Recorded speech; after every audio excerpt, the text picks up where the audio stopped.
சரீர சுகத்துல, பொருளாதாரத்துல, தேவனை அறிகிற அறிவில, எல்லா ரீதியிலும் பெருக்கத்தை காண வேண்டும் எதிர்பார்க்கிறேன்.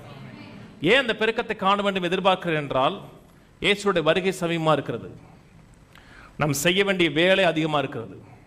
அப்படியே வந்துட்டு போற வாழ்க்கை அல்ல. நீங்க வாழ்க்கையில பெருக்கத்தை அடையும் பொழுது, வெற்றி அடையும் பொழுது, வாழ்க்கையின் எல்லா பகுதியிலையும் ஏராளம் தாராளம் இருக்கும் பொழுது, நீங்கள் ஆராதிக்கிற தேவன் உலகத்துக்கு கவர்ந்து இழுக்கப்படுவார். உங்கள் தேவன் யார் என்பதை உலகம் உங்களை பார்க்கும்போது உங்கள் தேவனை அட்ராக்ட் பண்ணும். எப்படி ஆறுன, எப்படி முன்னேறின, உன்னை பார்த்தா எனக்கே பரிதாபமா இருக்கு, இந்த நிலையில் இருக்கையா, எல்லா ஆசீர்வாதம், குடும்பத்தில் நல்லா இருக்க, பொருளாதாரத்தில் நல்லா இருக்க, சரீர சுகத்தில் நல்லா இருக்க, உன்னை பார்த்தா எனக்கு பொறாமையா இருக்கு. ஏன், என்னையானா? நான் ஆராதிக்கிற தேவன். அதுதான் கர்த்தர் செய்ய விரும்புறாருங்க. மனதில் உள்ள வைங்க. பெருக்கத்தின் சிந்தை உள்ளவர்களா இருங்க, வெற்றியின் சிந்தை உள்ளவர்களா இருங்க, ஏராளத்தின் சிந்தை உள்ளவர்களா இருங்க.